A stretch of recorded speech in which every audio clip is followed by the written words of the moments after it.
Bienvenue dans ce deuxième module. Je pense que tu as commencé à intégrer que c'était ton cerveau qui buguait et que c'était pas tes pensées ne reflétaient pas la réalité. Donc tu commences peu à peu à identifier tes pensées TOC et à prendre de la distance avec elles. C'est déjà un très grand pas. Et aujourd'hui, on va parler de quelque chose de très précis. Pas du doute, pas de l'amour, mais de l'état d'urgence. Parce que souvent, je sais pas si tu as remarqué, ce qui fait plus mal dans le TOC, c'est pas forcément la pensée, la question, est-ce que je l'aime ou pas, est-ce que c'est le bon partenaire ou pas. Ce qui est difficile, en fait, dans ces pensées-là, c'est que tu as la sensation qu'il faut répondre une bonne fois pour toutes à cette question. C'est comme si ton avenir est entier, il en dépendait, comme si tu étais en danger. Sinon, tu allais gâcher ta vie, que tu allais te tromper de chemin, que c'était très grave de se tromper de partenaire. Comme si ne pas savoir, en fait, c'était dangereux. Alors, je t'arrête tout de suite et je vais te dire quelque chose de très important. Cette urgence, c'est pas un signal de ton cœur, justement. C'est trop violent, là. C'est un signal de ton système nerveux qui est en alerte. Ton cerveau, il est pas en train de te dire, il faut décider. Il est en train de te dire, je me sens en insécurité. Comme je te dis, il y a quelque chose qui déclenche, peut-être. Peut-être que tu es en insécurité parce que, justement, t'es pas sûr de son amour. Peut-être qu'il y a des choses qui remontent de l'enfance. Il y a plein de raisons possibles qui créent cette insécurité, qui la déclenchent. Et comme ton cerveau, il déteste l'incertitude et qu'il a besoin de contrôler, il transforme cette insécurité en une mission. Il va dire, il faut que je trouve une réponse. Parce qu'en fait, il veut sortir du piège, quoi. C'est soit noir, soit blanc. Maintenant, il faut que je trouve. Je tranche. Et le piège là-dedans, c'est que plus tu essaies de répondre à cette urgence, plus tu analyses, plus tu compares, et tu fais de la vérification sur ce que tu ressens. Et le problème, c'est que ça l'alimente, parce que le cerveau, il apprend, en fait, au fur et à mesure que cette urgence, elle est justifiée, qu'il y a une raison. Donc ta question, elle revient en boucle, l'angoisse, elle monte, et tu te retrouves enfermé dans le cercle vicieux, dans la boucle. Et c'est pas parce que tu n'as pas encore trouvé la bonne réponse, c'est parce que tu essayes de répondre depuis un état de stress avec de la logique. Tu peux pas. C'est comme essayer d'éteindre du feu avec de l'huile, en fait. Ça va s'embraser directement. Tu vois l'image. Tu rajoutes du carburant à ta pensée d'origine. Donc, il y a une seule vérité qui peut t'apaiser. Il y a une seule chose qui peut t'apaiser. C'est que la vérité, c'est qu'il n'y a aucune décision juste qui ne naît dans l'urgence. Tu peux te répéter ça en mantra. Jamais. Les décisions claires, les visions, les décisions de ton âme, elles sont pas en train d'hurler et de te mettre la pression. Elles pressent pas. Ça émerge avec le temps, c'est calme. Si ça presse et que ça te met en état d'alerte, c'est que c'est le TOC. Alors, juste ici, on en a parlé dans la vidéo numéro 1, il y a une petite ruse, en fait, à connaître de ton cerveau, c'est que je t'ai dit que les vraies décisions naissaient dans le calme. Mais il ne faut pas confondre le calme qui provient de la clarté, du calme qui provient de l'épuisement ou du vide, en fait, parce que parfois, après une grosse crise de TOC, ton système nerveux, il est épuisé, tu es dissocié, donc tu te sens anesthésié, tu te sens vide. Tu n'as même plus de pensée intrusive, finalement. Mais c'est un autre niveau du TOC qui arrive ici, c'est « Ah, tiens, j'ai plus d'angoisse. » Si ça se trouve, c'est que le TOC, c'est fini, et qu'en fait, la vérité, c'est juste que je l'aime plus.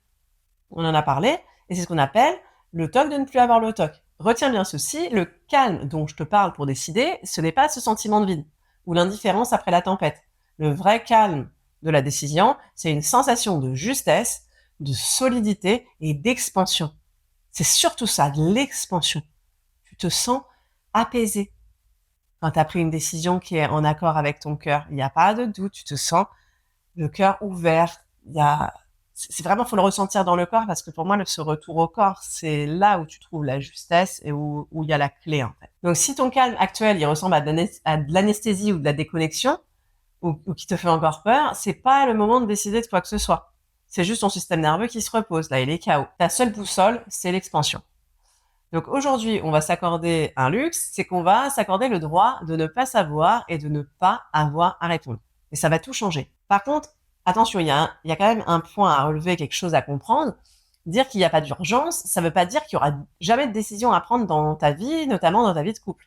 Parce que la vie, elle avance, et elle va te proposer des choix. Par exemple, tu vas devoir emménager, tu vas te marier, tu vas peut-être avoir un enfant. Et parfois, c'est précisément en fait dans ces moments-là que le TOC il s'active. La plupart du temps, les gens quand ils sont venus vers moi, ils m'ont dit mais là je sais pas quoi faire. Le TOC il s'est réactivé parce que j'ai eu un engagement qui est arrivé. Mais le problème c'est que le TOC il te fait croire que tu dois d'abord être sûr pour pouvoir décider. Mais dans la vraie vie, il y a beaucoup de décisions qui se prennent avec du doute. Et c'est ainsi, c'est comme ça.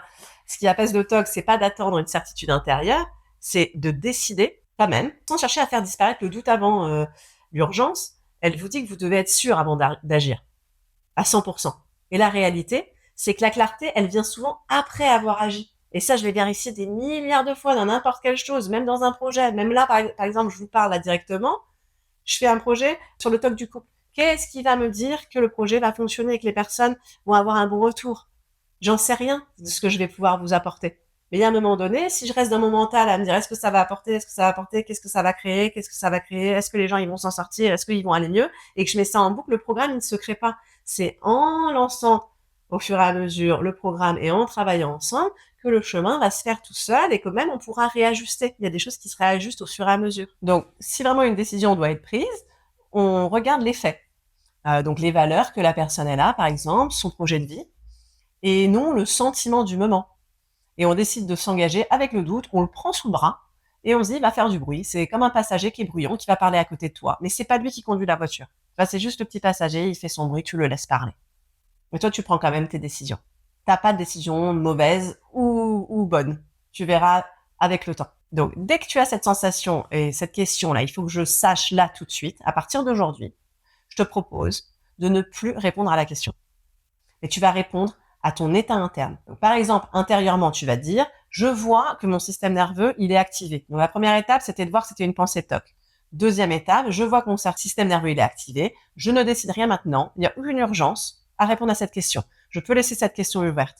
Comme ça t'évite de faire de la vérification. Et tu cherches pas à calmer la pensée, tu enlèves juste l'obligation d'y répondre. Et c'est ça qui change tout.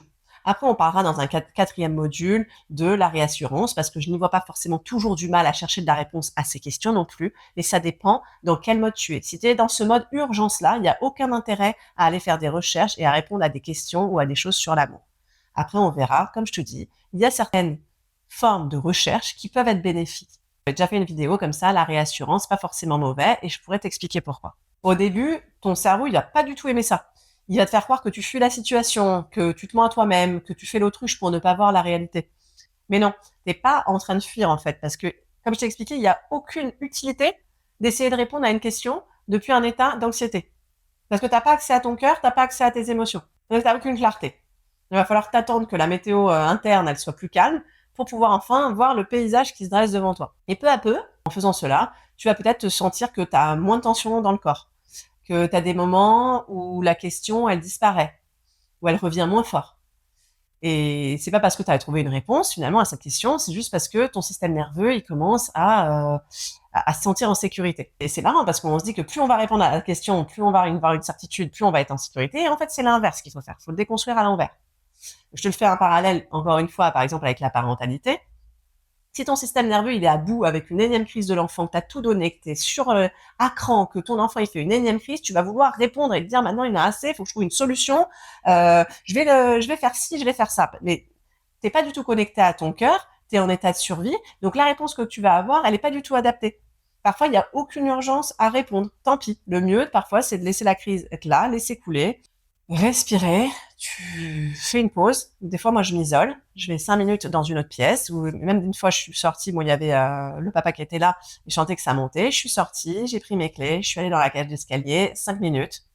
Je suis revenue. Et j'ai un état de calme interne qui me permet de prendre des décisions éclairées. Donc, dans le prochain module, on va aller encore plus loin. On va parler de ta posture intérieure. Et comment arrêter d'être aspiré par chaque pensée.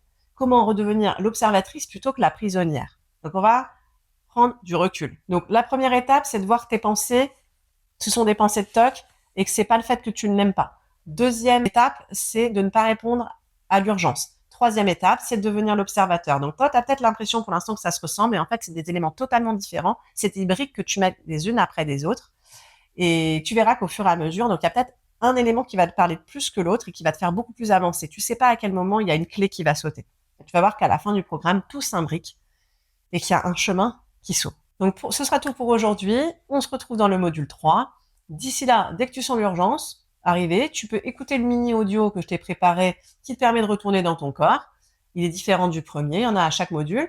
Tu peux l'écouter plusieurs fois si tu as besoin. Comme ça te permet de t'ancrer au quotidien et de sortir de ton cerveau et de revenir dans le réel. Après, tu vas retrouver le PDF avec la phrase de pouvoir que tu vas pouvoir répéter dès que tu en auras le besoin. Je te dis à très vite.